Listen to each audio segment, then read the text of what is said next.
We are always looking for the next challenge. We're so seduced with this idea of slaying life's dragons and claiming victory. We want to enjoy different levels of success, but sometimes we forget one critical point. Everything costs.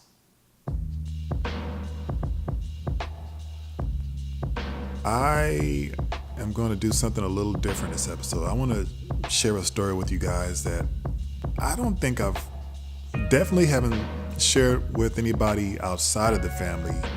And I may have had one conversation with an actual family member about this story I'm going to tell you or share with you.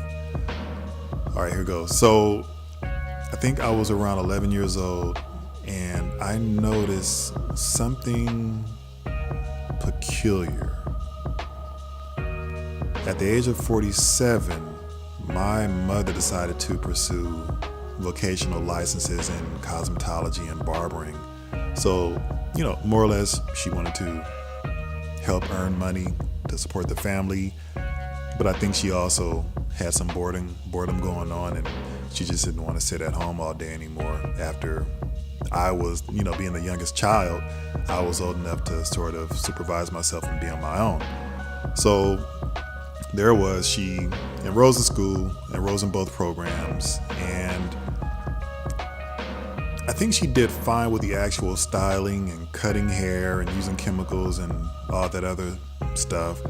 But the actual coursework was giving her hell. It was kicking her ass some days. And I didn't quite understand why. And I thought maybe it was due to her age. And there's been such a gap in time, like decades, since she was last in school as a young woman. But what became obvious to me for the first time as a fifth grader was that my mother was probably reading at a third or fourth grade level. And I didn't really know that about her. Somehow that slipped beyond me for some reason. And at that time, I was always a pretty good reader. That was one of my strong suits. And I would say I was better at reading comprehension than she was, and I was definitely better and more fluid reading out loud. So there she was at this crossroad. She's this 47-year-old woman whose level of reading and comprehension was lower than what would be required, probably what was to be required to pass her coursework. So I think the general rule of thumb is when you get in these programs, you got to have like a high school diploma or a high school skill set. So there she was. She has what I'm sure was not lost on her is this decision to make, this big decision. And the decision was, would she be defeated by her educational shortcomings, or would she find a way to somehow power through? And if I had to guess, I'd say the emotional stakes were very, very high for her at this point in time in her life. She paid for the school enrollment or the tuition or whatever. She bought all this equipment. And everybody knew she was going back to school because initially she was excited about it and she was sharing with people. So now, if she quits, she'd either have to tell people the truth, that classes were too hard for her, or she'd have to lie about it. And either way, she'd have to live with that truth or live with that lie or that failure, which I'm sure you all know can bring about a certain level of silent shame and regret for years to come.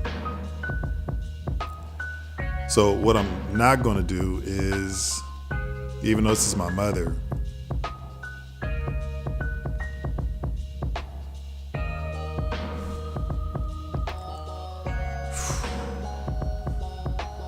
sorry y'all. The thing I'm not going to do is conjure up some horseshit mythology about how she suddenly became this super literate and proficient reader. Like that just didn't happen. So what would later happen was like myself as an 11-year-old and my 17-year-old brother and my 21-year-old sister at the time would periodically help her to read her assignments, her textbooks, read her homework, understand what she had to do, I believe over a 1 and 2 year period. And it was fucking frustrating. It was frustrating for her. It was frustrating for us to sort of take that role to help out a parent. So somehow, she got through her coursework in both programs. And I honestly don't remember if it was a situation where she would barely pass her classes or somehow she mustered up some A's and B's. I really don't remember. And after she finished the courses, there came time, this big moment where she has to pass her state board exams here in California. And I remember seeing, as she practiced for them, that they were like multiple choice questions.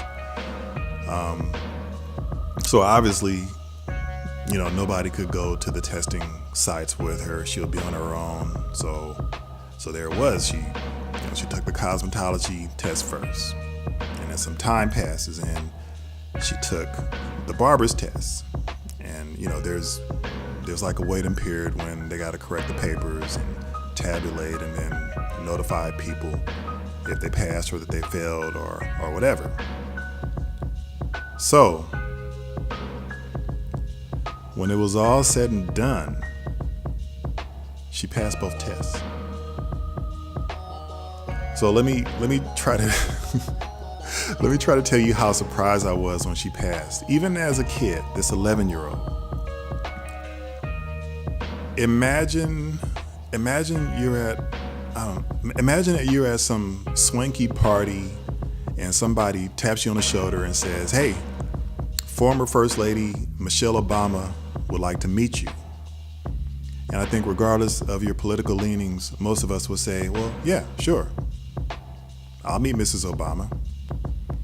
So it's all set up, and then, Mrs. Obama walks up to you with her security detail, says hello, introduces herself to you, shakes your hand,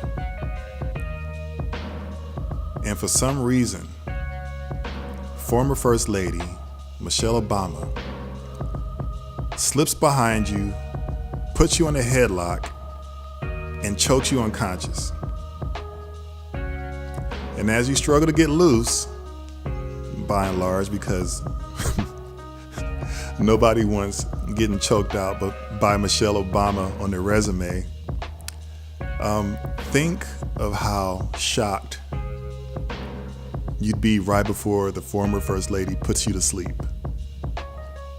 Do you have that image in your head? Good.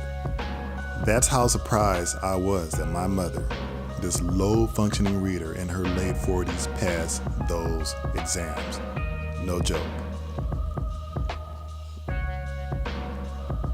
The woman had grit, and till this day, I say she is the toughest human being I have ever known in my life. And the reason why I tell this story is I want people to remember and remind themselves of the benefit of having grit and pushing through fear and discomfort in their lives. And a lot of us get this wrong and don't realize that we don't realize this when we're trying to keep in mind the success and happiness that we want in many forms. And as a result, how does it manifest itself? Well, that relationship you wanted fails, or that business idea never gets off the ground, or that fitness goal is never met.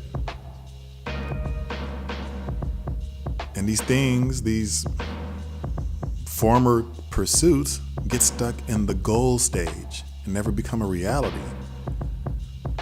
And here's where I think the misconnection is. I think a lot of us misdiagnose what a proper struggle feels like. And during the process of pursuing a goal, we we sometimes wrongly equate resistance or discomfort and struggle as a signal that you should quit. Or if the process of actively working towards a goal doesn't physically and emotionally feel good, that it's the wrong course and therefore not worth the struggle. And even worse, I think we sometimes make the mistake in thinking that a more comfortable path will lead us to victory. And it doesn't really matter what the endeavor is. I mean, it could be spiritual, it could be coming to grips with the truth about yourself, learning a trade, whatever. So let's try to reconnect the dots here, all right? Let's remind ourselves that success and goals in any arena are difficult. It's not to say that you won't enjoy the difficulty, but they're difficult. And it doesn't matter how dumb, evil, or noble the goal is, it will be challenging. I mean, there's no shortage of stories where noble pursuits were difficult to obtain. We have plenty of anecdotes, like the civil rights era, pursuit of technology, whatever. And conversely, even the most wicked endeavors were difficult to accomplish. When you look at some of the genocide that's in world history, or I don't even want to give them more oxygen than I already have. So, in this movie that is your life, you are the hero. You are the main character. So if you're the hero, of course there must be a villain. And that villain is opposition or resistance or whatever you want to call it. Opposition will always keep keen sight of where you are in relation to the goal you want to achieve is, and opposition will put him or herself smack dab in the middle and say to you, come get a taste. You want this thing? Come get some. I mean, think about every movie you've ever seen in your life. Think of some of your favorite movies. The main character always has to go through some shit. How do we know? Optically, this man or woman or animal looks dramatically different at the end of the movie versus the way they looked at the beginning.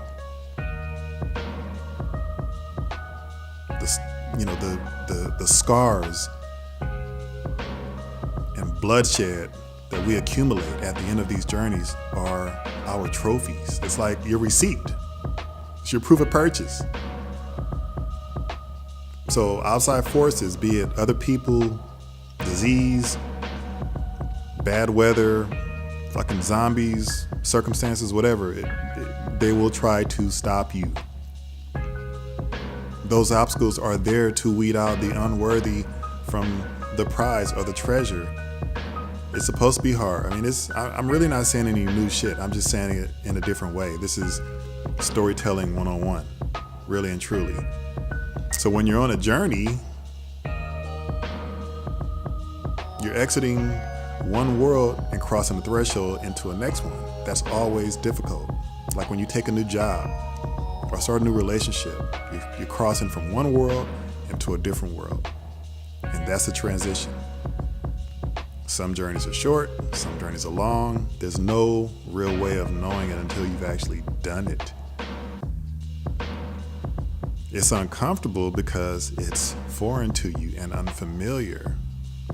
And when you're in the process of a journey, friends, and you decide not to continue the path, well, of course the journey dies. So basically that makes you a murderer. So congrats, you psychopath. All right, I'm being a little silly. Let me get back to it. Yeah, I mean, when you kill the journey, you're not giving the mission a fair chance to develop. And that's why some of your personal projects and aspirations die on the vine. Now, is it scary? Well, it might be sometimes. It is an unknown because it's an uncharted journey. It is an uncharted journey because you're writing the story as you're taking the necessary steps. But when you're done and victorious, well, now it becomes history. We can put that in the books. Mission accomplished. Now we got a blueprint for success that we can apply toward future battles. So let me suggest something to you. Let's focus on the endeavors that are worthy of your time. And I'm talking about the ones where the 75-year-old or 80-year-old version of you will look back on your younger self and say, thank you for sticking with it. So now when you've done that and you have that goal in sight, you need to get familiar with the concept of being comfortably uncomfortable. I'll say it again, comfortably uncomfortable. This is a physical and mental state where the task is sometimes challenging and or frustrating. So in other words, you're struggling, but you're still advancing. And an example I can give you is imagine the heaviest weight you can physically lift one time, and we call that your max rep in fitness. Like that's your max rep. So you can lift 100 pounds one time. So in this scenario, you may be only able to do this quantity once, maybe twice, that's it. But if you go beyond that, your max rep, it starts getting really unpleasant and uncomfortable because you really, really tax your body and possibly hurt yourself. However, repeatedly lifting 50 or 60 pounds isn't a cakewalk, but it's manageable. So it's hard enough to where it challenges you, yet it's easy enough where you can make progress. And this is the zone of difficulty where you're actually being comfortably uncomfortable because it's sustainable. You know, you're being challenged, but it's not killing you. And it's not making you feel that the goal is too large to overcome. So if you're ever in a scenario and you're deciding whether you can or should push forward, maybe put a quantity or a percentage on it and just ask yourself, how much of a struggle is this task of, dating this man or woman, or pursuing this new career, or learning this new trade? Sound good? Okay. I'm gonna do something a little different. I want to give you guys some homework. What I want you to do is take a casual look at your life. See if there's anything or anyone maybe in the past you've given up on and maybe you shouldn't have. And, maybe you were making progress and you didn't even know it. Maybe you just gave up too prematurely, whatever the case may be. Then I want you to drop me a line about it. I want to hear your thoughts, especially if, you have some level of excitement or regret about getting back on that journey. Okay? How do you do that? Drop me a line. The email is info@themisconnected.com. That's info@themisconnected.com. Just a little reminder, if you want to share with your friends and family or whomever, the podcast is on all the platforms: iTunes, Stitcher, Spotify, TuneIn, Google. It's even on YouTube. Twitter, I should know this. The Twitter handle is misconnectedp. That's misconnected letter P. Instagram, it's the Misconnected Podcast. Patreon, again, it's Misconnected Podcast. Thanks for tuning in. See you next time.